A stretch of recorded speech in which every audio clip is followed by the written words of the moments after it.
Hi, my name is James Andriella, and you are listening to the Back to Human podcast. I've been wanting to do this episode for a very long time now on today's topic. I believe it is incredibly important, especially as a parent myself, for the health of our children and for our future generations, really, our children's children. This information, I believe, is crucial for new parents or expecting parents to be armed with, as it seems that things have been a little bit one-sided when it comes to childhood inoculations, V's. We may use some slang or code words for this, just giving you a heads up. But to spell it out, VACCINEs. And the V schedule, which seems to be expanding more and more year by year.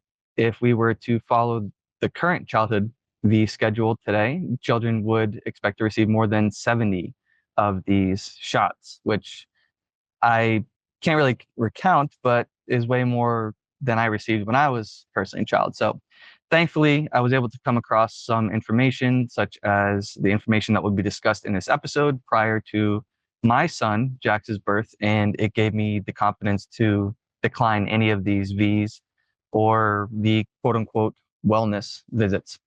He is 2 years old, happy, healthy, has only really had a runny nose one time, and that's about it, maybe like a slight fever. And he learns at an extremely fast pace. This episode is also inspired by a previous client of mine who brought this information to my attention because her daughter was diagnosed with autism shortly after the measles, mumps, rubella V. On the show with me today, I have Angela, aka Faithful Free Mama, or Injected Truth. Angela has been working in the healthcare industry since 2008, I believe it was, in different capacities, which would include serving as a clinical instructor for incoming students. And she also runs a website called Injecting Truth, where you can find some of her clothing, some of her merchandise, as well as her ebooks regarding these V's. Without further ado, Angela, welcome to the show. Thanks for having me. I'm excited to chat a little bit more and kind of do a little bit of a deep dive and cover some of the topics that I think, unfortunately aren't readily available from Google. So we'll see what we uncover, I guess. Yeah, I mean, the information's available, but you really, really got to look. You're not Yeah, going to it's find a it. lot better. It's a lot better than when I started. Speaking of that, so like you said, 2008 is when I got into healthcare, and I was very much mainstream healthcare for a long time. It wasn't until I had my son in 2018 that I even thought about these things. Like I kind of just did what I was told. It seemed right. I learned it in school. I don't know. You just kind of assume that someone else has done the research and they know better, and you're just going to kind of listen to what they say. So that's kind of what we did. He was 2 months when he had a reaction to his vaccines. So it wasn't a full-blown major reaction that would be like, oh my goodness, this is absolutely the and whatnot. But it wasn't full-blown, I guess you could say. But he had, redness at the injection site, fever. It was a very large lump on his leg, enough to make me get that like mom gut, something's off, something's not right kind of feeling, right? And then I called the physician after I got home because I had honestly never heard him scream like that before. Like he just cried and screamed and I couldn't feed him. I could not, he just wouldn't, nothing was working.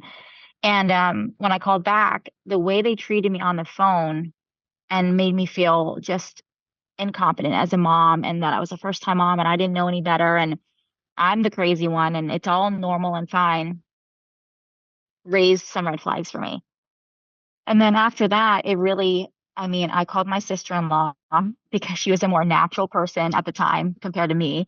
And she's the one that said, maybe you should reach out to this naturopath that I see just to get some insights. And I said, okay, whatever. So I eventually called her, saw her because he was just becoming like a different baby. He was super colicky all the time, unhappy, didn't sleep well, bad poops, all of the things.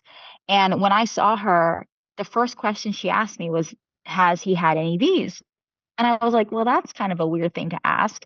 But I'm like proudly, like, yeah, yeah, he has, because that's what you think you're supposed to do. And she quickly corrected me and told me, I have to do my own research on this. She pointed me in the direction of a couple in that time, strong voices in the arena. And I remember my first like eye-opening video, I guess.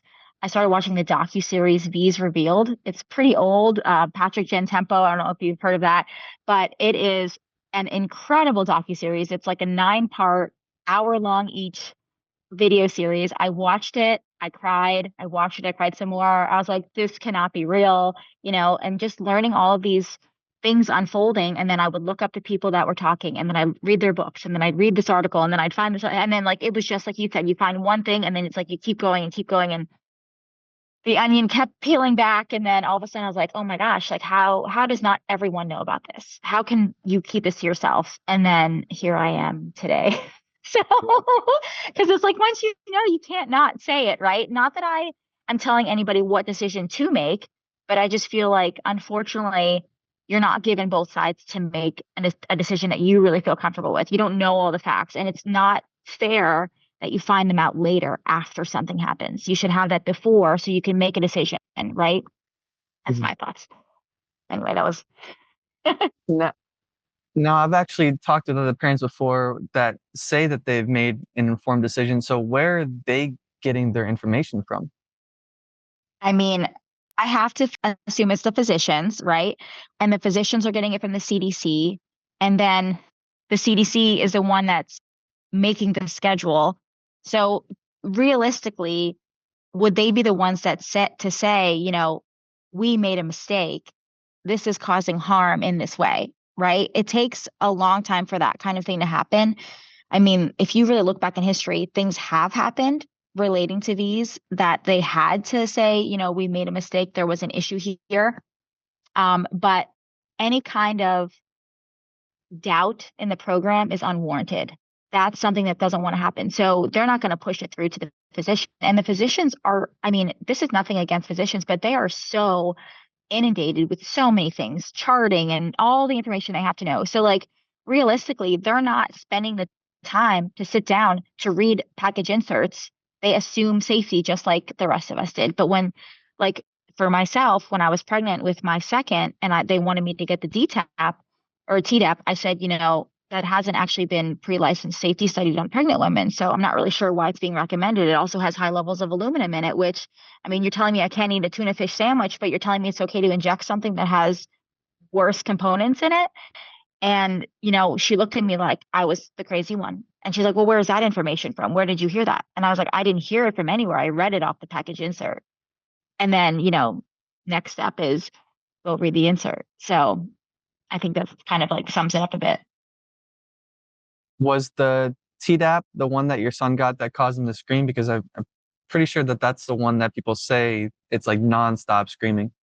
Yes, it's like the 3-hour scream, the DTaP scream. That's what it's known as. So it could have been that. I mean, the 2-month visit is one of the larger visits where they get multiple Vs. So you can't say for sure, but it could have been that one. It could have been any of the other ones. They're all given together, as long as they're in separate limbs, that makes it safe. So not sure. Yeah. And your story, how it seemed like you were essentially gaslit by your pediatrician's office, uh, isn't uncommon. It's something that I've heard as well.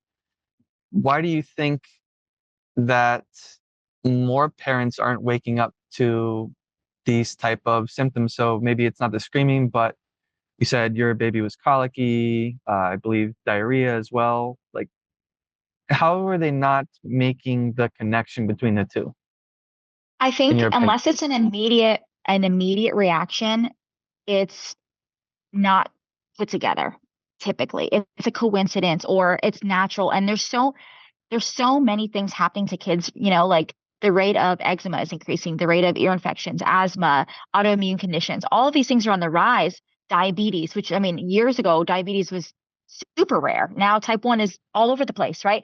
So I think what's happening is these physicians are saying, oh, well, that's just normal. Like they're not taught what to look for as far as reactions are concerned.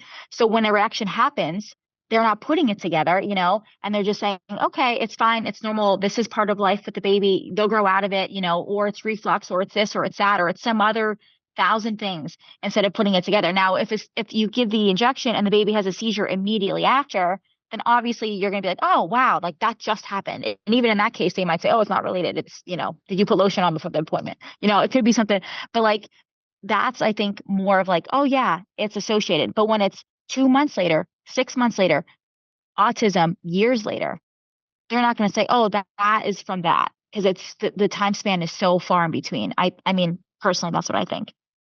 Mhm. It's almost like the way I see it, our culture now is almost trained to be sick, whether that's the patient or whether it's the doctor. It's like you can't just be healthy. And as you stated, they think it's just a coincidence, which I personally don't believe in coincidences. I believe that there's always a reason for whatever it is that you're experiencing, and there can be answers to it. So, would you say that a lot of the autoimmune issues, like even like Hashimoto's or hypothyroidism, that the allergic reactions could be due to these V's? Yeah, I Like, mean, when you look at the package insert, a lot of it's written there as a potential reaction. So, like for it to make it on the insert, it has to actually be real. contributing. Yeah. Like you can't just, they don't just put it on there for fun, put it that way. There has to be a causal link or it doesn't make it on there. So there's two sections on the package insert. There's one that happens during the actual trial. Okay. And the thing is with that, the trial data, the trial studies, who's in the participants in it, how large it is, what they look for, all of these things are all set by the pharmaceutical company. They make their own studies. They determine what they want to submit for approval. Say they do 5 good studies, 3 show the results they want, 2 don't. Well, then those 2 never make it, and then they submit it to the FDA and they say, here, look, this is what we did. This is how good our product is. And the FDA says, awesome, we'll take it. Right. So it's not like the FDA is going in, doing a third-party test, saying, let me double check what you have. Let me see this, whatever.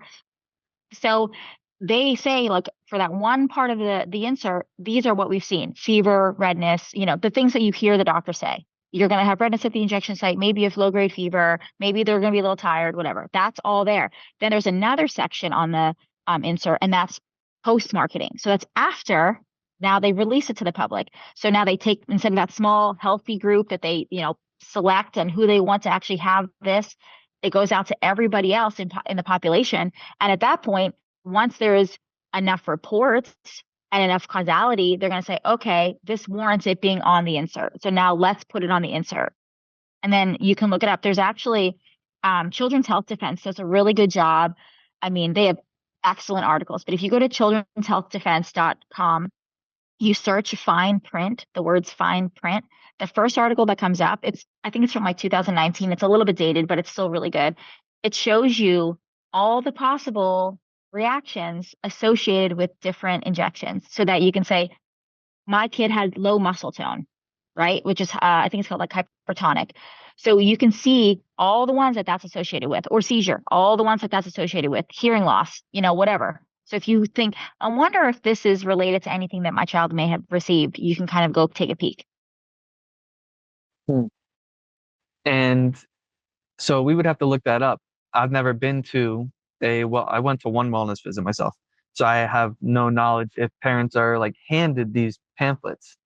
So I know you So mentioned informed consent in your ebooks. yeah, When the parents show up, do they get this or what? I mean, I wished so, but it doesn't really happen. They get typically a 1-page VIS sheet, which is, something from the CDC again, that gives you a really high level view of small amounts of what can happen. It's not the package insert. It's not full informed consent. A lot of times they're giving it to you after your child already had the V instead of before. Like there should be technically an appointment before where you discuss risk benefit profile.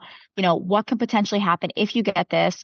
What happens if you don't get it? Do you have treatment options outside of it? And I think that's a huge part of the conversation that's lacking. A lot of um, these that target illnesses, the illnesses have treatment. Like that's not being discussed. Like that to me is part of informed consent. You would want to know, like, what's the likelihood my child's going to get this illness? The second part is, are they actually going to die from it? Are they going to be severely injured? Are they going to be hospitalized? Or is it going to be mild? Are they going to get through it? Is there other treatment options? And then that way you can say, I like the risk associated with the illness better because it's a self-limiting illness like chickenpox. They're going to get it. They're going to get over it in 99% of the time, right? Whereas the V, when you look at the statistics on VAERS and what's coming behind that, I mean, there's a lot more injury and death associated with the injection versus the infection. And that should be part of the whole conversation. And then again, it's not happening that way. It's a one-sided thing. This is your only option. I don't want to go conspiracy mode with this, but honestly, at a certain point, do you think that this is done intentionally? I don't like, I mean, I don't think the physicians are evil. I don't think the nurses are evil, if that's the conspiracy we're thinking of. But I do think that the pharmaceutical company has a lot of vested interest to have their product succeed, right? Mhm. So if they're the ones backing and funding different agencies that are supporting these, and when you look at the agencies that are recommending it, that's where conspiracy does become reality in that, the people recommending it have extreme conflicts of interest, like extreme. So when you look at like the people voting in to say, yes, this is going to be approved, these people hold patents in these Vs and they're set to make a lot of money if they get approved and if they make it on the schedule. Like that should not even be someone like that shouldn't even be able to vote, in my opinion. You should have zero not ties at all. So as far as conspiracy is concerned, not that they're doing it to harm people necessarily, but I mean, money speaks volumes. So if there was no money involved, the physicians also, speaking back of like being at the appointment with my doctor and how they got upset with me. So when I went back to my 4-month appointment with my son, I wasn't even sure what I was going to do at that point yet. Like I knew we probably weren't going to do it, but then I still didn't know everything. So then you kind of have in your mind, well, maybe there's a few that are still good. I don't know. And I just wanted to ask, right? And when I brought up the question about possibly delaying or maybe not doing all of them, I I met this really nice doctor who changed like Dr. Jekyll, Mr. Hyde within a flash when I brought that up. And I mean, it got aggressive fast. I was postpartum, first time mom. I mean, I was crying in the office and she was yelling at me, telling me like, you can no longer come here because you're basically putting your child's life at risk if you choose to not vaccinate today. Um, and that is really, unfortunate. And it happens way more than it should. People get kicked out of offices. And when you look at why, they say, oh, well, we have to keep, the safety of our other children that can't be V'd. But it's deeper than that. There's incentives that they get for keeping the children on schedule. They have to have a certain percentage of their population up to date or they lose out on a lot of money.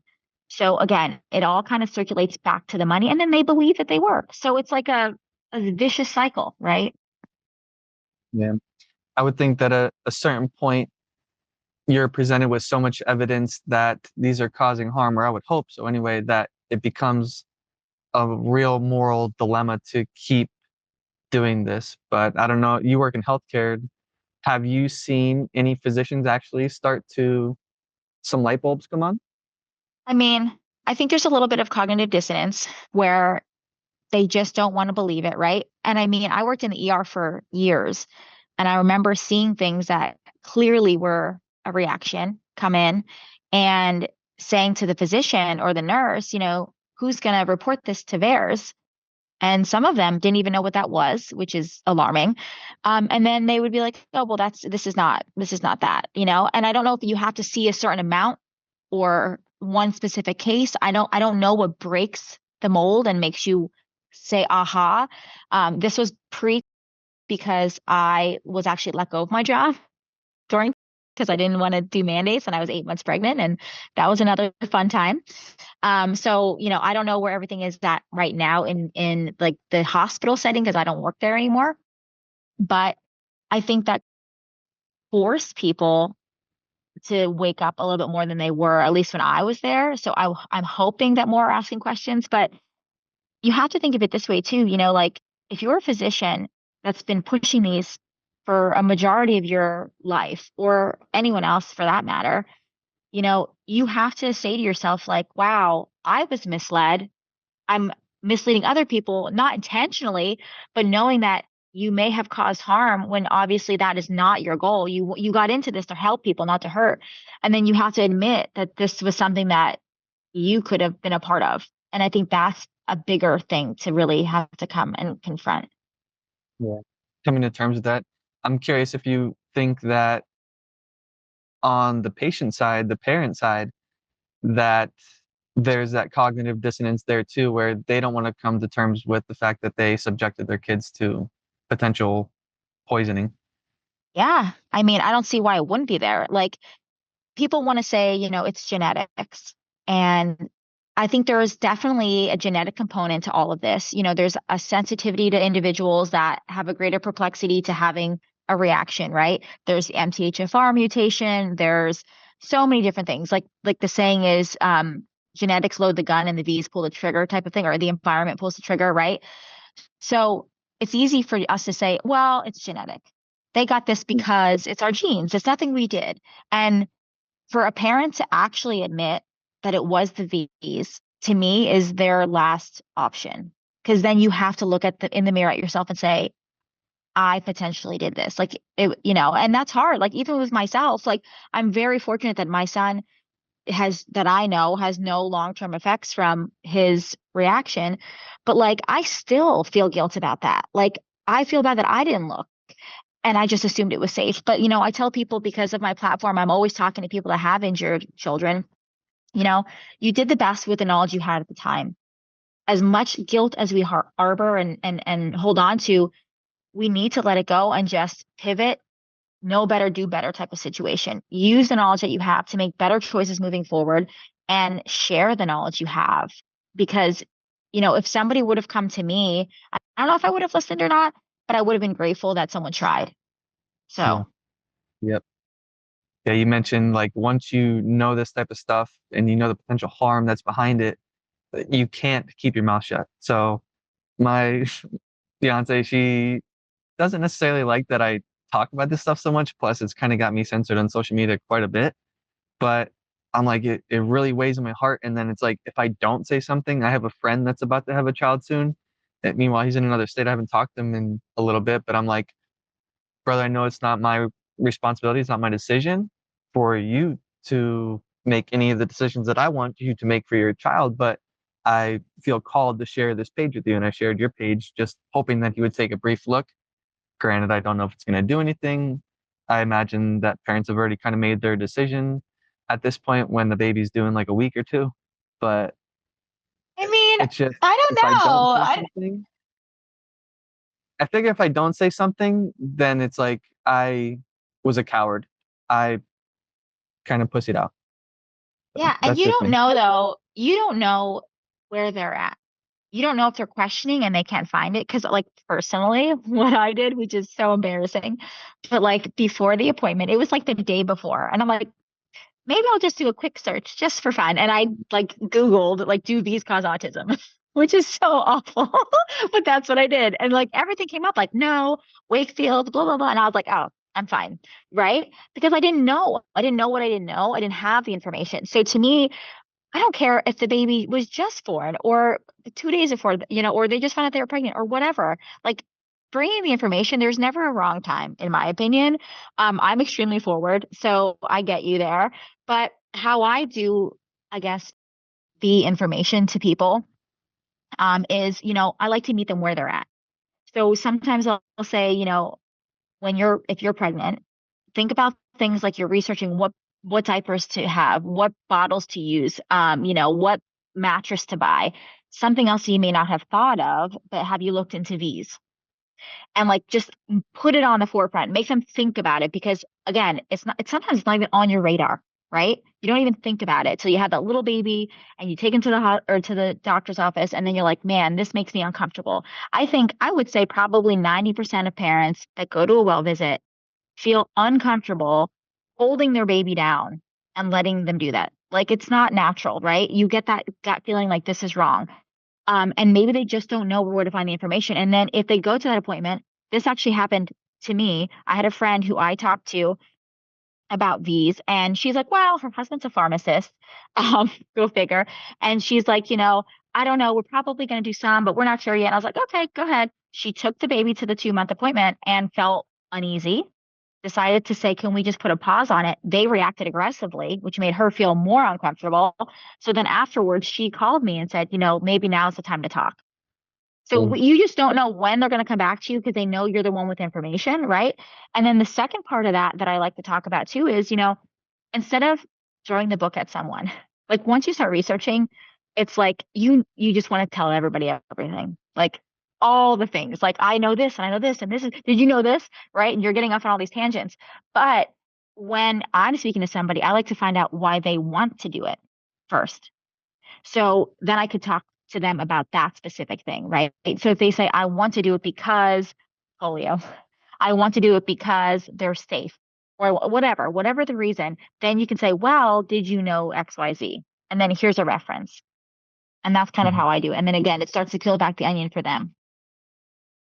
It's good. So why do you want to do it? And my assumption with that would be that they're under the impression that these are going to prevent those diseases. Meanwhile, earlier you stated that these illnesses are treatable, and that I would like to go into the stats now, if you can pull those up, that there's actually more deaths from the injections than there is the actual illness. And it's my Yeah. understanding that these V's did not actually eradicate any of the diseases. So I would love for you to go into that. So, I mean, that's a really broad question. So I'll do my best. As far as actual numbers, I didn't bring up all the numbers, so I can't just rattle those off. But you can look up the VAERS yourself. Anybody can search it. Also, the NVIC, it's a great nonprofit group. It's called Meds Alert, and it's like a nicer way, an easier way, because VAERS is really tricky to search. So if you can't figure it out, you have to have like a lot of things set properly, or it won't give you all of the data. So the Meds Alert system is a lot easier to use, and it tells you the numbers. So you can look it up by disease, you can look up by the V, you can look up the year, the age of the child. So again, the parameters you set, and then you figure out what works with what you're trying to find. Um, but I think that the biggest thing is, like you said, a lot of people assume that these were eradicated because of fees. And that's really not the case in the majority of the time, right? Some, I think the V's did help, but not to the level that they make it seem. So when you're looking at like measles, polio, smallpox, a lot of these other ones, when you look at the graph from a larger scale of the decline of illness, a lot of the illnesses have been on decline. Up to 90% of the illness is gone by the time the V is even introduced into the mainstream and fully uptaken by society, right? So, and there's other diseases that were also in decline at the same time that didn't have V's. So then how can one be like, oh, well, the V did it on this one, but this one that didn't have a V, it was just what, sanitation, hygiene, the toilet. Like there's so many other things that actually made illness go away. Hygiene was awful. If you read the book Dissolving Illusions, get ready to have your mind blown because, like, I mean, I knew things were bad in the past, but I didn't know how bad. That those stories and those images in that book are graphic and very detailed, and more than we can cover on this podcast. But it shows you how just the introduction of sanitation and refrigeration and all of these things helped people live better lives, and then therefore disease fell with it. So it wasn't the bees necessarily. And then some of the bees, like Hib, okay? Hib is one of those ones that it probably did actually help get rid of Haemophilus influenza B. There's more serotypes or strains of Haemophilus that are circulating. So what that does is it creates a strain shift. So now instead of B being the predominant strain, which it was when that V was introduced, now I think it might be F, I can't remember, but it's a different strain. They haven't updated the V to reflect that. And you're causing, a different strain to become more dangerous, I guess, than it was originally because of the strain shift. And, the thing that you're trying to stop really is the meningitis from that. And that really hasn't changed. So it comes back to the numbers. I mean, you can look at CDC numbers. You can look at like, I think it's like Statistica or something like that is the other website, but you can kind of look around at numbers.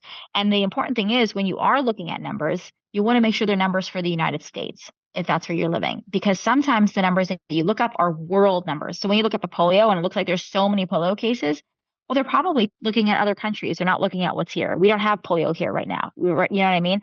So you have to, again, apples to oranges. It's totally two different things. So when you're thinking of like, am I going to take this V? You want to look at where I am right now in today's day and age. Do I need this? I'm not talking about, even if the V's were as great as they say, which they weren't, but if they were, the time we live is not the time back then either. So Mm. do you really like why do we still have certain ones on the V schedule? Like if we still had smallpox, would people be taking that too? If it was on the schedule? Doesn't make sense, right? So Yeah, it's not even around anymore. So what's the purpose? mhm. Mm. So they don't guarantee immunity then. Would there be any circumstances where you would say that there is some benefit to taking them? So say, for instance, you're going to another country, you're traveling to Africa and you're scared of malaria or whatever it may be. Would there be a Yeah. time and place where you take one? So personally, again, not medical advice, I would say, but like Yes. I don't think so. Like I just don't. Like I think there's other ways to be healthy and to protect yourself. When you really look at how you become infected with something and how well you deal with it is how healthy you are to start with. So you should have a good base so that no matter what you encounter, because not everything has a V. That's the thing too. Like hand, foot, and mouth. My kids are at church nursery. They can get it. There's no V for that. But how well they encounter and deal with it is how well you are to start. So gut health is important. Eating whole foods, eating organic, probiotics, prebiotics, all of those things. Getting yourself to a place where if you encounter an illness, you can do something about it. And then on the side of that too goes back to looking at risk benefit. Like, what's the likelihood that you're actually going to get this when you travel? Can you do anything for it? Is it a death sentence always? Like, I don't know. To me, risk benefit, there's so much more risk associated with the V's that I've studied versus the benefits that come with them or potential benefits that might come. And also, if we're injecting a virus into our bodies, I think it actually occurred with smallpox. Could be wrong there. Please correct me if I'm wrong. But can't the V actually cause the disease that it's supposed to defend against? It can. So typically that happens more with like the live virus V's because it's actually the disease that's weakened, but when it comes into your body, it can kind of come out again. So when you look at, again, package inserts, so like the MMR insert, it'll say a possible reaction is measles like rash, so chickenpox, the chickenpox like varicella like rash, shingles you can get from it. So the potential of getting the disease is absolutely there with these live virus V's, right? Hmm.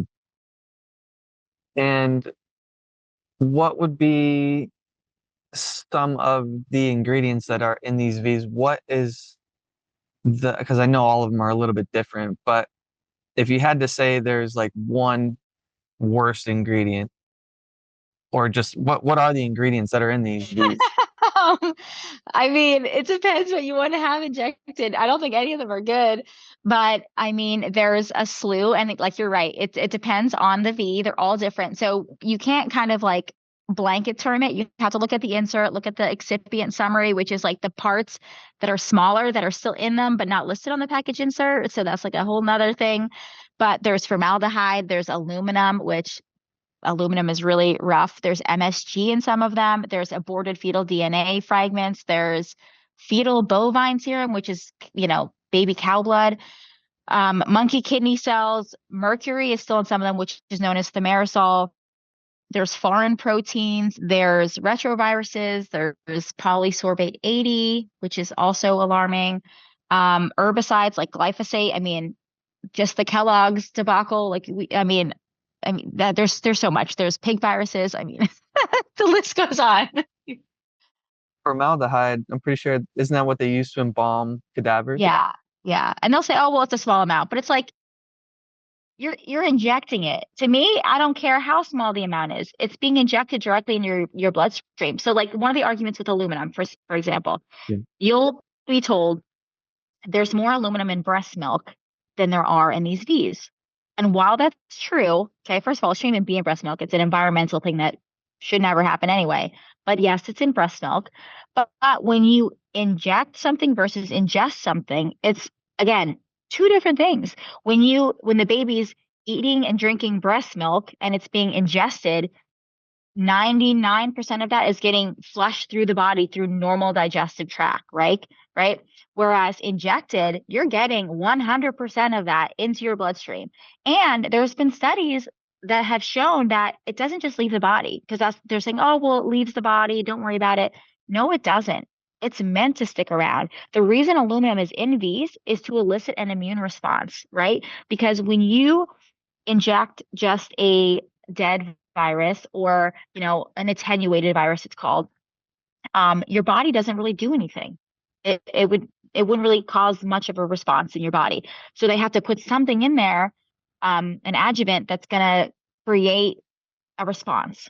So that's like the best way I can explain it. So it's tied into this. So they want it to stick around so that your body elicits that response and something happens, right? So studies have shown that it goes to the spleen, it goes to the bone, it goes to the brain, because that polysorbate 80 that I talked about, not only is it a known or potential carcinogen, it also opens up the blood-brain barrier. So you have like a membrane that stops contaminants from getting into the brain to protect the brain, right? Which is smart. When you take this polysorbate 80, it actually opens up and has this to be more like permeability increases within that barrier. And we know this is true because they actually use polysorbate 80 with cancer patients to help them get treatment to the brain if they have to treat them there. So it's not like this is, cuckoo science. It's known. So when you're injecting aluminum within an injection that also has polysorbate 80 in it, where do you think that aluminum can go, right? And aluminum is not meant to be in the brain. It's not meant to be in your body at all. Your body doesn't know what to do with it.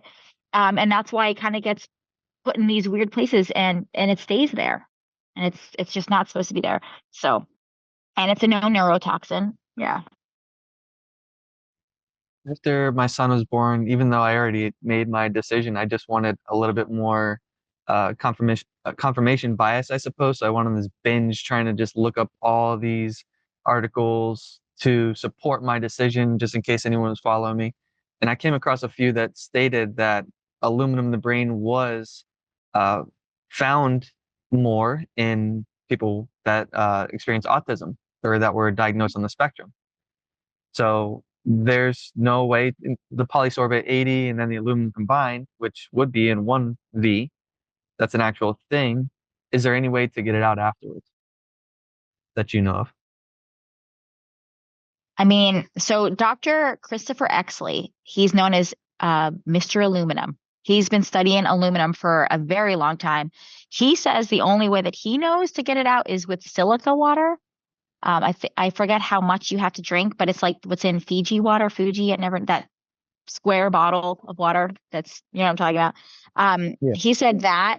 I know, Dr. Green Mom has some things that supposedly remove different contaminants, and also just the inserts on Instagram. She has a detox highlight, and some of her detoxes suggest that they remove aluminum. So I haven't personally dug into those myself, but you can check that out for sure. And like you said, when Dr. Christopher actually studied the brain tissues of people that have Alzheimer's, they have aluminum in their brain. That's one of the known causes. And then he also studied individuals that had autism. And he remarked that the levels in those that have autism are so much higher and in a different location in the brain, showing that it definitely can be from the V's because of the like where it's being uptaked into the brain is different than where it would naturally come from eating or lifetime exposure. So that's another huge red flag. I mean, he's wrote letters to the government trying to inform them about this and crickets. So Crickets, yeah. yeah. Have you seen any personal like success stories of those interventions, the the remedies that these people had mentioned? I mean, everybody's journey is different.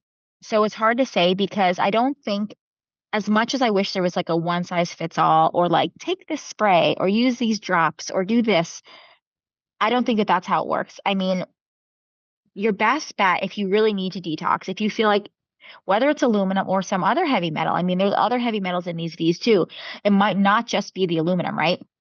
So I think your best bet is to link up with a natural doctor, have them do an assessment for you specifically and say, what do you need to detox from? And then there's more to it too. Like you might need a binder, because if you don't have that, then you might have, a secondary reaction to it. There are things that you can do at home, I think, on a smaller scale to help with detox. Like I don't like to detox any babies, less than 18 months, because I just feel like it's too hard on the liver. I mean, I'm not a physician, but just stories and things that I've seen. So 18 months would be like probably the start. We did like a gentle, I don't even know if you want to call it, it's not really a detox, but with my son, we used something called Vac cord, and it was like 1 drop a day. But again, this was in conjunction with the naturopath. So she said, this is what I feel he needs right now. And it was super mild. She worked more on me to help him through breast milk and like what I was taking supplement wise. But I think, when the child's older, you can do detox baths. We do those pretty regularly. We do them at least once a month. And then, I mean, if I feel like my kid's around something that maybe can get them sick, I'll be like, hey, detox bath night, For that, it's just half a cup of bentonite clay, half a cup of Epsom salts, um, and half a cup of apple cider vinegar. So it's not the best smelling bath, but it gets Mm. the job done. They sit in it for like 15 minutes and a bath time. And then really, like I said, it comes back to not introducing more contaminants in your home, filtered water, whole foods. There are different things you can have, like dandelion tea helps with detox. Certain food like cilantro helps with detox. So again, you can do little things at home, but really having a professional guide you through what you need to do, I feel is the best plan. I mean, I just wish, honestly, I foresee in the future that there could be one little magic pill where you give it to someone that has been diagnosed autistic, and then it's like, boom, like magic, they're back. Because from an outside perspective, I've worked with some autistic clients in the past. I've also had a client that literally had a center for people on the spectrum, and it was awesome. I'd show up, and they would have the best time. They would also come to the gym that I was working at the time. We'd set up a little speed training day. Like it's awesome, but it just looks like from an outside perspective, you have someone that's trapped inside a physical vessel, and they're not able to express how they really feel. It reminds me of the movie Get Out. I don't know if you ever saw that. It's very, very trippy. But pretty much the guy cannot access his own body. Yeah.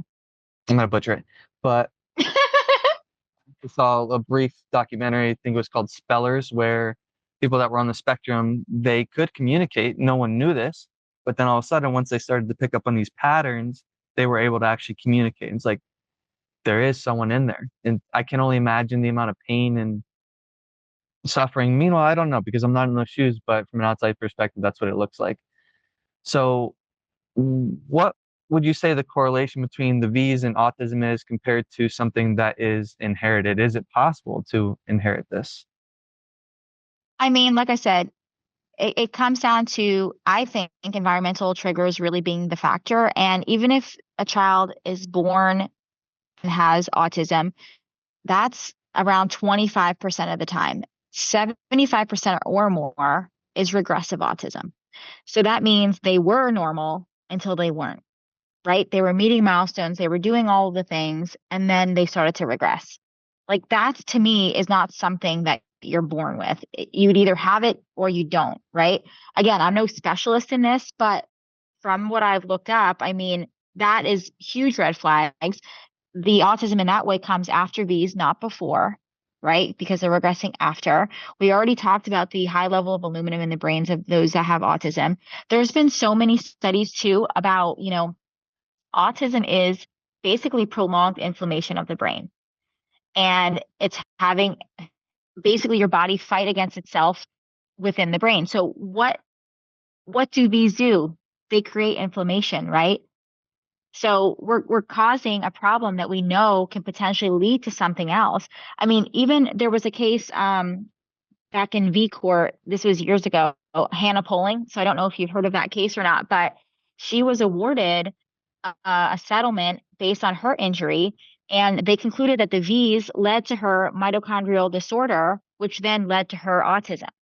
So they know, they might not say V's and autism are like, right next to each other, but they say the V's can cause this, which can cause autism, because autism really isn't, it's more of you hit these criteria and you get diagnosed with this. It's not like a disease. Does that make sense? It's more of, yeah.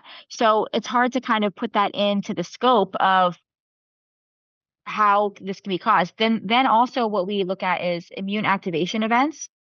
So there's been a lot of studies around this too. And this is like, I mean, if this doesn't scream, this is how it's linked, I don't know what does, because they have shown plenty of studies that there's different areas in your brain, different areas in your body that you have an immune activation response that can lead to a disorder and lead to issues that eventually become autism. And again, these are activating the immune system. There's even a guy, I think his name was Patterson. He looked at this in pregnant women, and pregnant women that had a big immune response at one point within their pregnancy were more likely to have children diagnosed with autism. And what are we doing to pregnant women? Like, Yeah. we should not be giving them any kind of immunizations at all, right? Not just for the components within them, but you're eliciting this huge immune response, possibly multiple times in their pregnancy. If they get all of the recommended V's, I mean, they're getting up to 4, right? Because it's the Tdap they're going to recommend. They're going to recommend flu, COVID, and also RSV now. So depending on when the baby's born, are you going to be in flu season? Are you going to be in RSV season? I mean, you don't know. So all of these immune activation things can definitely lead to autism.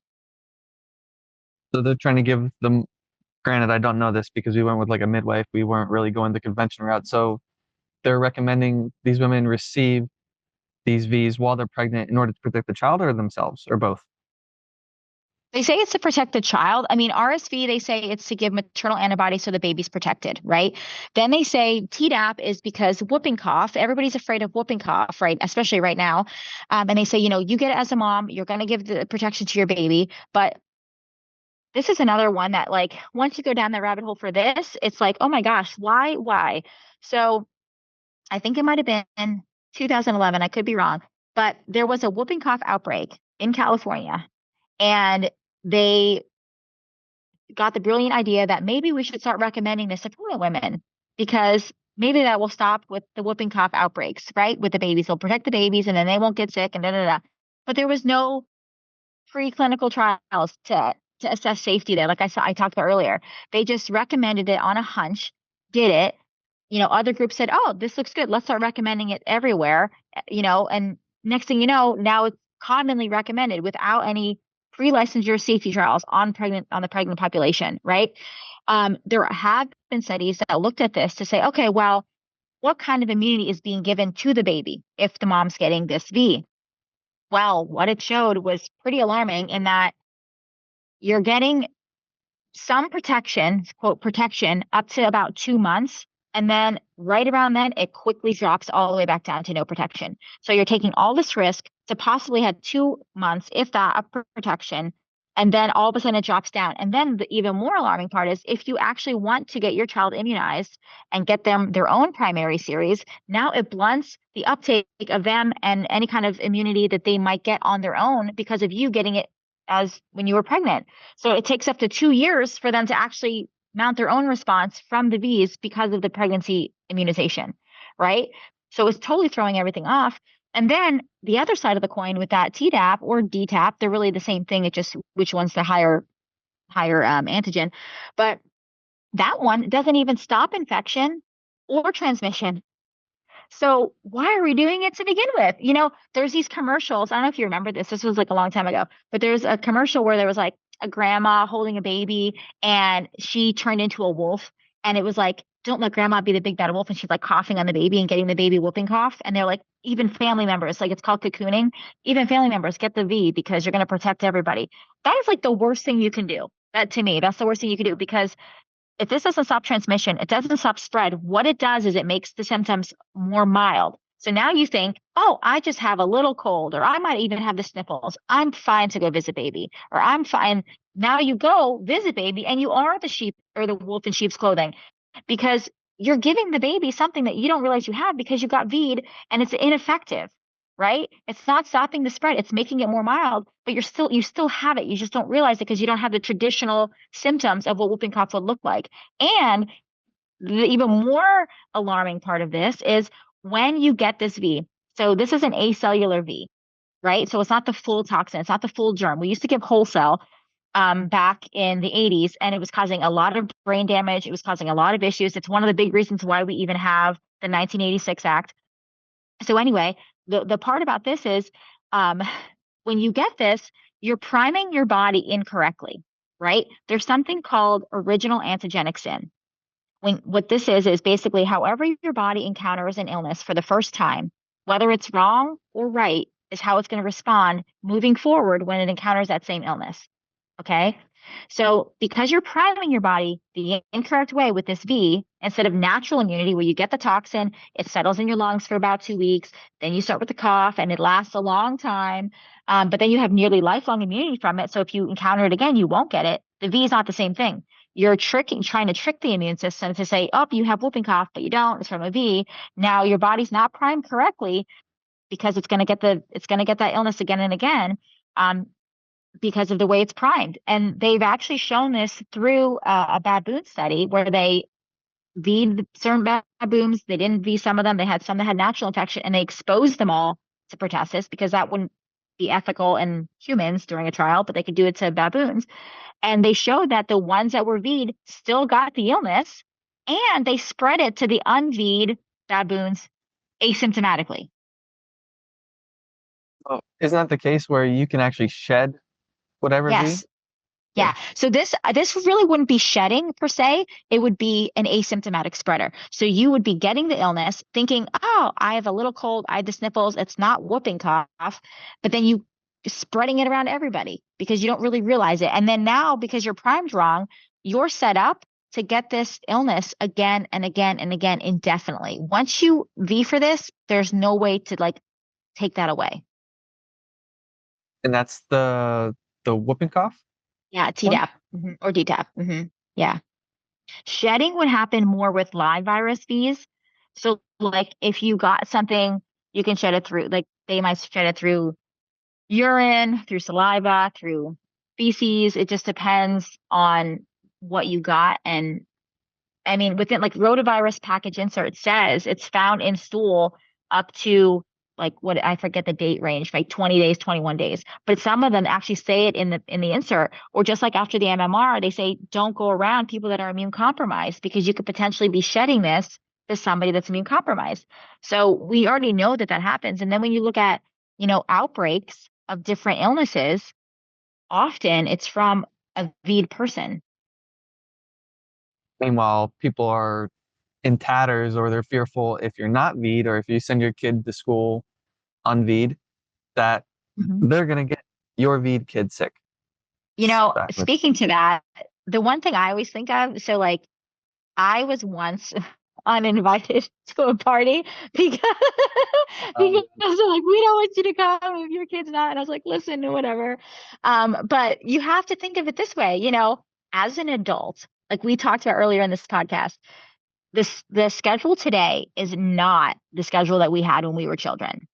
So unless you, as the parent of this V child, is going back and re-upping on all the 70 plus Bs, you are not protected either. You are just as dangerous as my child is to your own child, right? Because think of it this way. There's primary V failure, there's secondary V failure. Primary means you get the injection and it doesn't do anything to you. You don't mount any kind of immune response. This is known. Secondary is it wanes over time. These do not give you lifelong immunity like the true infection does. So when you were V'd at 2 months, 4 months, 5 years old, whatever, and now you're 40 years old or 35 years old or however old you are, you probably have nothing left from that V. So you are basically unV'd, just like the person you're worried about, right? Mhm. Did I don't know if you saw after the most recent, the C19V, there were a few pages, which was actually kind of messing with my head for a little bit, where just being around someone that was V'd, I don't know if it was shedding at the time, and everyone was in hysterics during this period. It was crazy. But I read a ton of reports about women that were having crazy menstrual cycles, like huge clots that were passing. And my client experienced it too, but uh, I don't, I couldn't seem like the crazy person that's like, look, you need to stay away from this person. So do you have any insight? I might not include this, but do you have any insight what was going on there? I mean, I working in the ER at the time when everyone was getting their first round, saw it firsthand, this happening within the people I worked with. So it's more anecdotal than actual data driven. But recently, Naomi Wolf, she came out with a book called the Pfizer Papers. I actually bought it. I'm so excited about it. But the Pfizer documents, they wanted to hold on to them for what, 75 years or something. And then they had to do a FOIA request and they had to sue the FDA to get them to release it sooner. In those documents, they do talk about menstrual irregularities from the V. I'm not sure if shedding is in there or not because I haven't read the book yet. I just got it. But there's a really great another podcast to listen to, or I don't even know if you consider it a podcast because you can watch it. But The High Wire, they did one recently with her on it, speaking about all of the things related to the Pfizer V and really, really, really alarming information about it, where, the nanoparticle that encapsulates the spike protein is made up of polyethylene glycol. And it's basically like a petroleum-based thing that shouldn't be in your body. We were told originally that, when it gets injected, it's going to stay in the deltoid and it's not going to go anywhere. Well, that is not true. So what she did was they took all of these, I don't even know, 400,000 papers and had a huge review team look at them and pull out, some of the major findings within their studies. And one of them was showing that yes, it leaves that area, it goes to the body, and specifically in women, it accumulates in the ovaries. And the more V's you get, the more go there, right? They're saying they're doing abdominal surgeries on women now that have the V's, and they're finding like things within their fallopian tubes and issues with like this PEG getting in places where it shouldn't be. They're saying that, women that are having children, they're saying that the placentas are like have these like hard veiny things on them that they shouldn't have. And the placentas aren't growing like they should. Babies are having trouble going full term. She's saying a lot of really alarming data coming around fertility things with this. Not, and again, not trying to breach the conspiracy theory thing because it's valid, it's true. Like you can see it in this book and in these documents, but it's showcasing how really this seems to be more of a fertility thing, a targeting fertility in male and female than really at all. And with the menstrual cycle changes, they knew about them. They talk about like young girls getting menstruating for the first time during this. Women that are in the 80s, it comes back. Like, I mean, and this is all documented within these papers. And I mean, there was another situation where there was, they told women in this study to not get pregnant, which is also weird, right? So they said, if you're in the study, you have to not get pregnant during the study duration. Well, I mean, people are people, I guess. And 270 women became pregnant during this study, even though they weren't supposed to, right? Mm. Out of those 270 women and the studies that they had in that trial, they lost the records for 236 of them, which is illegal. Okay. So 270 got pregnant, 236, the records disappeared somehow, right? They were just gone. There was 34 remaining records. And in those records of the women that had babies or, were pregnant during that, 80% of the babies were lost. Yeah. I read a lot of So, I miscarriages. mean, very, very alarming, and then also like just speaking to this be in general, young people aren't being affected by this is not necessary in the majority of the population. And then like known risks of myocarditis and blood clots and all of these other things, like it's just very alarming. It's very alarming. Yeah, to say the least. Like it's scary. I kind of didn't even want to bring it up in this one, but I just figured that I'd ask because it does, I agree, it seemed like a weapon of sterilization. Yeah. And I Very. mean, when you watch that podcast, like I was saying, like she just the tip of the iceberg she talks about. And you're like, I was like, oh my word. Like I knew it was bad, but I didn't know how bad until, And, yeah, and this is on the kid schedule. it is. So, right, here's the thing with the children's schedule that I think a lot of people don't realize. When you go to the pediatrician, they're going to give you the schedule unless you ask otherwise. They may ask you, do you want the flu? Do you want something like that? But like depending on what state you live in, there's different V's required for school entry. So not every state requires all the V's on the schedule for school entry, right? Some don't require HPV. Some don't require maybe influenza. So you need to look at your own state and see what's actually required for school entry before, unless you want them all, obviously, but they're going to give you them regardless if it's necessary or not. So COVID is on the childhood schedule, but it's not mandated for any school entry, fortunately, right now, in the United States. Well, but since you mentioned the schools, I didn't bring this up in the emails that I sent you. How would people get exemptions? I know in Florida it was really, really easy for me here. Literally, I just showed up with a religious exemption, and it was kind of not the funnest experience because you have kids that are literally 50 feet away from you that are getting their inoculations. Meanwhile, you're signing your kid up to be protected for 18 years, and they didn't even ask what religion. They're just Yeah. like, okay, cool, bye. So how would I people mean, get exemptions? it's a state by state thing. So it's not, again, not a blanket, but there's certain states that you can only get a medical exemption. And then most states, you have the option of a medical or religious exemption.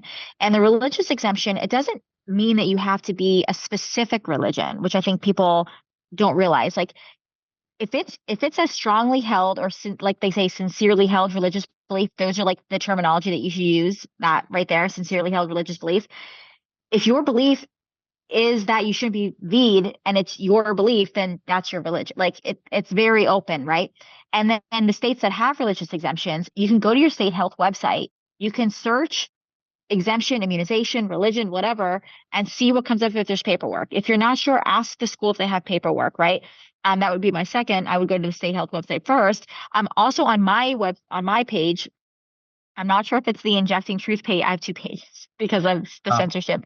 So I'm not sure if it's the Injecting Truth page or the Faithful Free Mama page, but I have an exemption bubble and I asked my audience in their state what they had to do to get it. And I tried to link all of the forms so that people can find it pretty easily. But usually the religious exemptions are pretty easy to get, especially for school age children. When it comes to employment or college, it may be a little bit different, but you still have options there. But the states that don't have religious exemption are California, Maine, West Virginia, New York, and Connecticut. Mississippi used to not be able to, but they just got theirs back, which is super exciting. So the states that have religious or medical exemption only, that means you have to actually have a physician write you a medical exemption.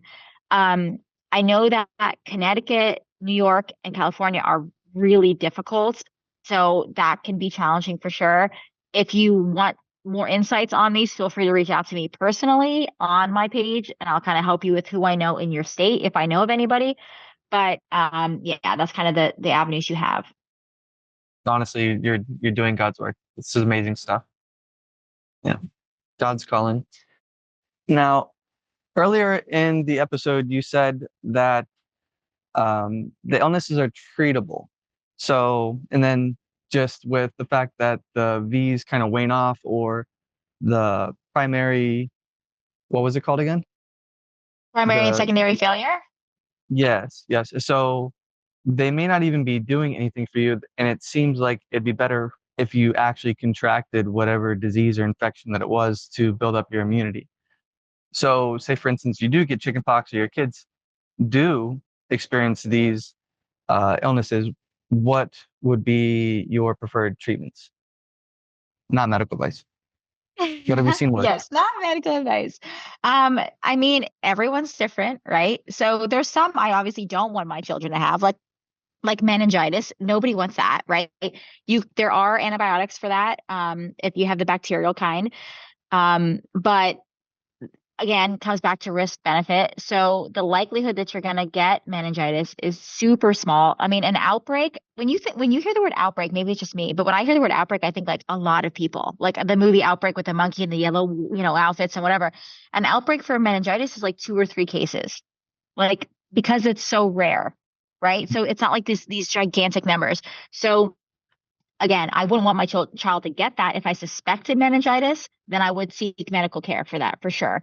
But chickenpox, no. I mean, the thing with chickenpox, the likelihood that you're gonna have a bad case comes down to being malnourished. So when you're in a country that, the children aren't getting adequate nourishment, they have low levels of vitamin A, vitamin C, vitamin D, then maybe they are gonna have a worse situation. But in the United States here, you're pretty much going to have it, get over it, be fine, have, immunity to that.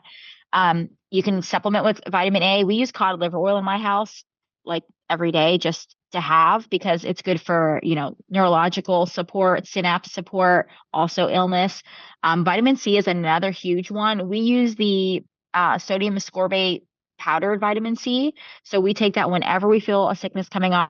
That literally can be used for any illness. So like whooping cough, there's a vitamin C protocol. So if your child gets whooping cough, there are antibiotics you can use, but unless you use antibiotics really early on, like say you were just around someone that you think has whooping cough and you think you were exposed, then you might use it, or extremely early on. Once you actually have the cough, it's antibiotics aren't worth it anymore, right? So the vitamin C protocol, I have that linked in on my page, but it's from Dr. Suzanne Humphreys. That's a way to get through that, right? And I mean, even active tetanus, polio, there's been case studies where people have used high dose vitamin C, either IV or whatever, and that has actually cured them, right? Measles is a vitamin A deficiency. If you have that, that'll help support you through it. So it's not like there's a specific treatment. There's more of supportive measures to help you get through it with less complications. Yeah, and you said tetanus there. That's actually the last that V that I received unknowingly. This was years ago. I was helping my family just remodel the backyard, and I stepped on a rusty nail, and immediately I was like, "Oh my God, I need to go get a." So I did get the shot, and now I know, listening to your stories, that when you get the tetanus shot, you're not even just getting one thing, correct? Yeah, you And can it never get just a doesn't, tetanus shot. hmm Yeah, you're and it always going doesn't to really get do the much. bare minimum. The bare minimum you'll get is it's called TD. So it'll be tetanus diphtheria. That's the bare minimum. They always have it in conjunction with something else. And tetanus, like I think people think, yes, rusty nail, I have to get tetanus, or I got cut on a fence, or like I don't know, whatever the thing is, because it's just like that story that you're told in your mind, and that's what we believe. But it's really unlikely to actually get real tetanus, right? So tetanus is a spore and it can reside anywhere, the spore, but you have to have a wound that's has a tetanus, like you're punctured with something that has a tetanus spore on it. Okay. And then the tetanus spore has to be a toxin producing spore because they not all of them are. And the only way for it to replicate and become tetanus within your bloodstream is in an anaerobic state, which means deprived from oxygen. So basically, you get a cut, you don't let it bleed, you cover it up, you don't clean it, and the spore is toxin producing, and now you get tetanus. Okay. So the biggest thing around tetanus is proper wound care. Always clean it out, clean the wound, let it bleed, whatever. If it's a deep wound and there's gunk in there or it's yucky, go to the hospital, get it cleaned out, get it debrided, they call it. And then you're good. And if you try to get a tetanus V at the time of an injury, it's counterintuitive. It's like the toxin, if you truly had it, the toxin will work faster in your body than the V would. And then on the flip side, this V hasn't been tested for efficacy. So they don't even know if it's actually efficacious, which is like super red flag again, right? So also high dose vitamin C, like I said, has cured it. So in the off chance that it really is like the stars align and you actually have it, you have that option. Also, there's an immunoglobulin product, which is a blood product. So that's another option. It's again, back to informed consent. There's more than one option. The V, if anything, is like to get it beforehand to possibly prevent, but again, does it prevent anything if the efficacy is unknown? So you have to answer that for yourself. Yeah. So I made an oopsie a while ago, but no, It's okay. clearly, Listen, yeah, it was clearly like a fear-based decision, which I think a lot of people, that's why people entrust physicians or doctors, whoever it may be, with these decisions. They kind of give up their autonomy. And with this type of information, with knowledge comes at least confidence or the potential for. I believe fear comes from a lack of knowledge. So you mentioned the testing there that it hasn't been tested. What about all the other V's? They have not been tested to my knowledge either, but they're proven safe and well, effective. so all of them are different again. So it's not like the blanket, but as far as efficacy, tetanus has not. Okay. When you look at the other ones, if we're talking safety, that's alarming because really the amount of safety testing that goes behind these is extremely short, like extremely short. I think we're always told, they're safe and effective. They've been thoroughly evaluated for safety. So in our mind, like thoroughly to me means years. I don't know what it means to you, and it is not. There's like the hepatitis B, which is given day one of life, okay, for a sexually transmitted disease. Not sure why we're even doing that, but when you look at how that was safety studied, there's two different brands. There's the Recombinant HB. So you would think you should test one group that gets the V and then one group that does not get the V, that gets like an inert placebo, saline, has no effect at all. They do not do that with Vs because Vs are actually considered biologic, right? So it's a totally different realm what they're in. And they have a different standards of what they're allowed to do when it comes to clinical safety trials and testing. So that recombinant had no control group, just the group that got it. Then it was only safety monitored for 5 days. So they watched the kids that they gave this V to. Oh, and by the way, it was only 147 babies and children that got this. So 147 babies and children that got this, watched them for 5 days and said, everything looks good.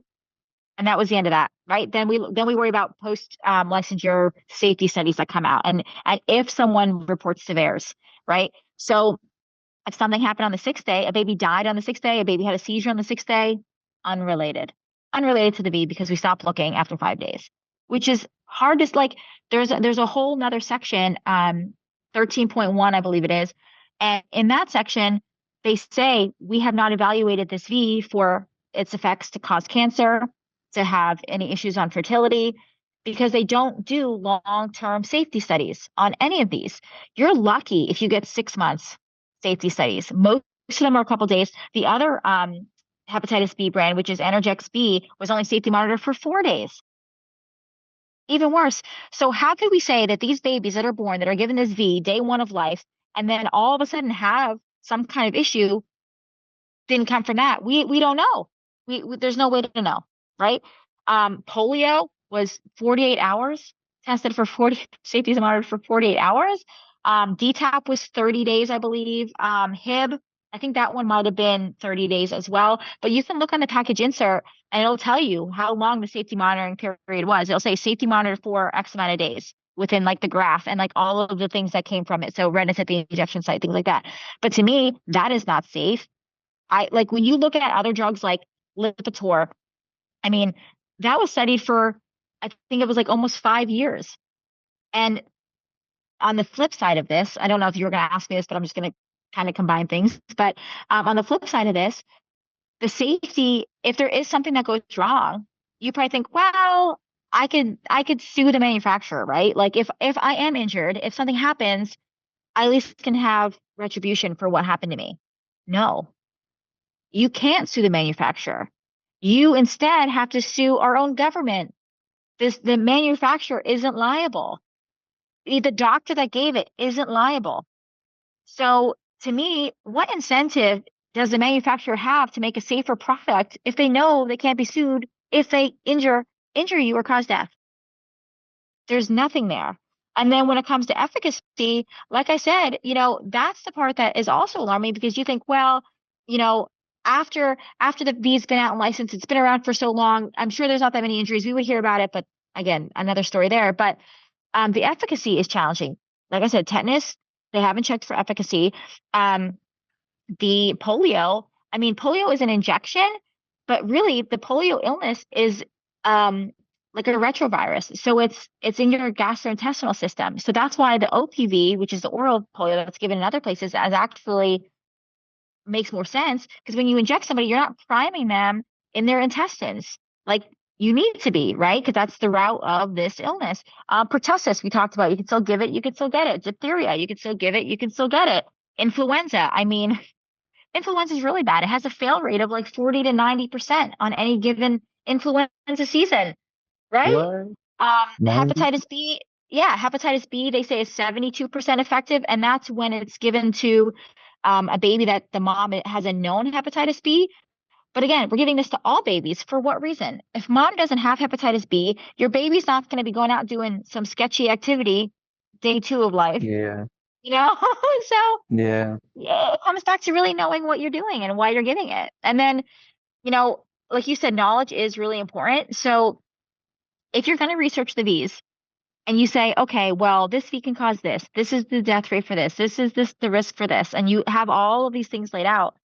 The other side of the coin is also knowing about the illnesses. Because Yeah. if there's going to be fear, and that's when like, you know, illogical thought happens most often, you want to say, well, I know the risk of this illness. I know how to treat this illness. I know what can potentially happen from this illness, and I feel comfortable with that. Right. Mm. So that's again all encapsulated in that informed consent. There's a book called The Unveed Child. I don't remember who the author is, but the cover is like a bunch of kids running in a field. But that talks about all the different V's or V targeted illnesses and what you can expect, different treatment options, homeopathic options, all of that, so that you can kind of get yourself in a place that you're like, I feel comfortable. Mm. Absolutely. I mean, clearly there's not rigorous testing there. Do the physicians read um, that type of testing at all, or they're just too busy with their schedule? I honestly, I mean, I can't speak for all physicians or know what they've looked at. I feel like if they would be alarmed by it. It's on the package inserts, like I said, and I doubt that physicians are looking at that. I mean, they're told they're safety tested. The repeating mantra is safe and effective, right? And that's all are safe and effective. And to me, anytime there's that overarching all, that's alarming. Because, like I said, you have to look at each one specifically. There's some that maybe are more aggressive and more like, wow, that one should definitely not be on the schedule at all. And then there's ones that are maybe more mild and maybe don't have as many reactions, right? So, again, it's not a blanket, but I doubt that they're looking at every single one and saying, oh, this one says it for 4 days, this one says it for 5 days. I doubt it. Yeah, yeah. So you mentioned the Hep B, which is given pretty much day one. I had to watch. So we were planning on a home birth. We got transferred by a midwife to the hospital. She was still able to deliver vaginally without any type of medications or anything like that, which we're grateful for. But in that delivery room, I was watching my baby like a hawk. Like, do not come near him with any needles, none of that. I want my boy right here. And I know another one afterwards is vitamin K. I believe they want to give that to him. Is that the same day? Yeah, And yeah. Mhm. would you say that Vitamin that's K, warranted? vitamin K is not a V, but it's also Okay. not a vitamin. So they make it sound like, oh, it's just a vitamin, but it's not. There's alarming things in that. You know, there's benzyl alcohol, there's things that causes apnea. You know, the one of them that says it's preservative free has you think, oh, it's preservative free, so that sounds better. I'll pick that one. But there's other things in there that aren't great. So I mean, I can't get into all of the details because we'd be talking about this forever. Yeah. Yeah. But I mean, it has to be a personal decision. Personally, I feel that God did not make a mistake making babies and that they aren't all born with a bleeding disorder and that they need their blood thickened to be able to clot. You know, there's reasons why baby's blood is thinner. You know, it's packed with stem cells. Birth is a rough process. So the blood needs to quickly be able to get to where it needs to go to fix the problems, these microbleeds or microhemorrhages. The stem cells need to be able to repair different things. And if we're giving this vitamin K to thicken the blood and to kind of do other things that to me aren't really necessary in all babies, you know, it just doesn't make sense, right? And there's other things, speaking of like the bleeding aspect, you know, delayed cord clamping is huge, like huge, huge. You can leave up to a third of the baby's blood behind in the placenta when you don't let that fully get out into the baby. That's the baby's own blood. There's stem cells in there. There's studies done by, people that are in the like centurions, like people that live to be 100 years old, and they look at their blood and they say what's different with their blood. And they found that there's higher levels of stem cells in their blood. So, when we're denying our children of who knows how many stem cells and all of this blood that could be left behind, what are we doing long term? Like this is something that you should wait till the cord is done pulsating. And unfortunately, in traditional medicine, they might wait 1 minute, 3 minutes. It could take longer than that. So it's a whole thing around the vitamin. It's not just like the vitamin K in one thing. It's a whole picture. Yeah. I just think our poor babies, like from the moment that they come out of the womb, they're just being kind of manhandled. That's a whole nother topic for another story, like birthing, um, the cord clamping. That's an issue that I experienced in the hospital too. I tried to like negotiate, didn't really go so well. They didn't want me there, but it from the very start, it seems like they're not being set up to thrive. Put simply, with all the V's, with all the other type of interventions and such, even for mama too. And we have the potential autoimmune issues that are coming up, the other illnesses that they may experience, the eczema, the allergies, potential autism.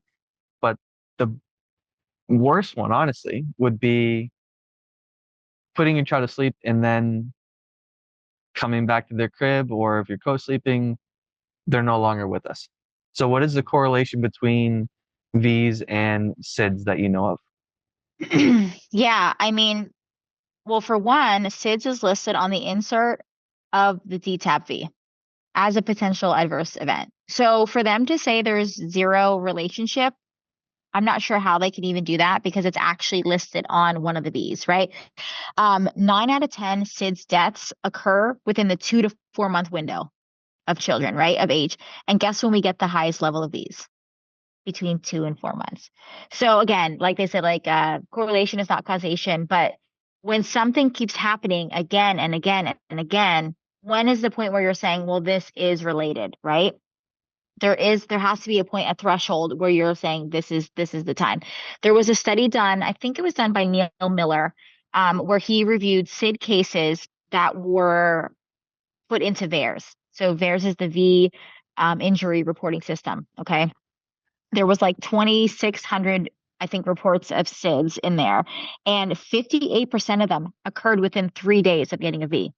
78% happened within 7 days. So again, like super alarming how quickly and closely related it is to the V's that I think needs to be addressed. There's a significant causal relationship there.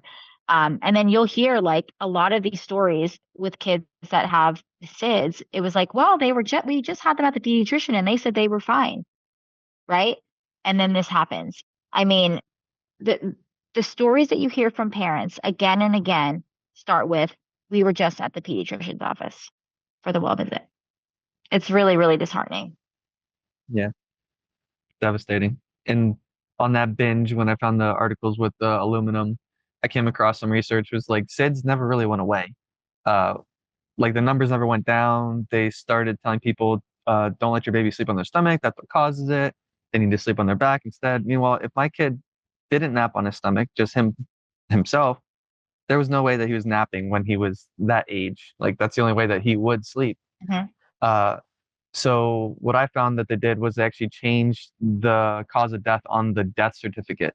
So where it no longer said sudden infant death syndrome, it said something completely different, which kind of skewed the numbers. But it never went away with the recommendations, but it's They still do present. that. And You'll find they do that a lot. So if there's like a lowered number in something, you want to look back and see if not that they changed the death certificates per se, but they changed what qualifications make it a SIDS death, right? So like with polio, before the V, it was a really wide range of things that made someone be classified as having polio, right? But then after the V, they narrowed the parameters to really strict. Like you had to have paralysis for X amount of days, plus it had to be in blood work, plus it had to be blah, blah, blah, blah, blah, right? So you're adding all these extra factors on. So now the people that would have been diagnosed with polio pre-V aren't now because the criteria changed, right? And they've done that in a couple cases. So yeah. 9 in 10 SIDS deaths. Like I just want that number to stick out to people. Happened shortly after a pediatrician visit. So the reason why I want to do this podcast so much is because I believe our children are little angels. Like I look at my son every single day and I couldn't imagine something like that happening to him. And with this type of information, I would hope if you're a parent, you're a new parent, expecting parent, please at least listen to this type of information because I feel like it could make your lives a little bit easier. Uh, Dealing with sick children cannot be fun, I would imagine. Um, and I would not want something like a SIDS death to happen to you. I could not imagine the pain and the grief that would result as a result of that. So, and as Angela stated, no one can be held liable in these situations. So that is a question that I was going to ask you. Uh, there is no liability. You can't sue anyone. You have to go up to the government. And from my understanding, also the VAERS reporting system, that is really not even, it's like a drop in the bucket compared to the actual cases. So it's not very accurate, right? Yeah. So I mean, it may be different now because of COVID, but I'm not sure on that because the study that was done was commissioned in 2011. The HHS commissioned Harvard Pilgrim Group to look at the VAERS system and see how well it's capturing reactions because VAERS is a passive reporting system, right? So they're told to do it, but it doesn't automatically collect it. So if a physician or a nurse or you as a parent see an injury, you can report it. So when they did this review and they did this assessment, what they found was less than 1% of reactions are being captured. Less than 1%. So when they say numbers like, oh, well, in VAERS it's less than or 1 in 1 million, it's like, is it or when they're not capturing everything, there's really no way to know the real numbers, which is very alarming. And then what's even more alarming is what they created through this process was a way to basically take medical records, put them into this new system that they created, and it could kind of like funnel it in not as passively and really see true numbers. They had the system all ready to go. They just needed the okay to like test it out, right? Well, communication stopped. So they couldn't move forward with this thing that they paid them to do, this project, because they stopped communicating with Harvard Pilgrim Group and they dropped it. Probably because they knew what would happen if this program was successful and went through and truly captured all of the reactions that were being lost to this passive system. So we're not going to get it from the higher ups. Honestly, it's going to be from people like you that are spreading the word with this. And I'm very grateful that you could join me on this. I did try to keep the questions kind of broad because I know that we could have talked about every single one. We would have been here forever. I want to be mindful of your Yeah. time. I know it's a little bit late. I Mhm. know you got kiddos too, Yeah, that's but okay. I very much appreciate you joining me. I think that this information is invaluable. I feel like God has put this on you to share, and I am grateful that you have the courage to do so because I know it's not an easy topic to talk about. You may have potentially lost some friends over this type of stuff, I would imagine. So They weren't your thank you friends for to what you begin do. with then. There you go. I feel like, they have to be, but let me just say this in closing, I guess. So, you know, I think sometimes we think I'll just delay it or I'll only get a few or whatever, but it really only takes one ingredient, one injection to forever change your life. And like I said, I'm not making the decision for you in any way, but please put in the time and the effort it takes to research this properly to make sure that you are making an informed decision that you feel comfortable with moving forward because you can't go backwards if something does happen, right? Mhm. Some of my favorite resources besides my page, obviously.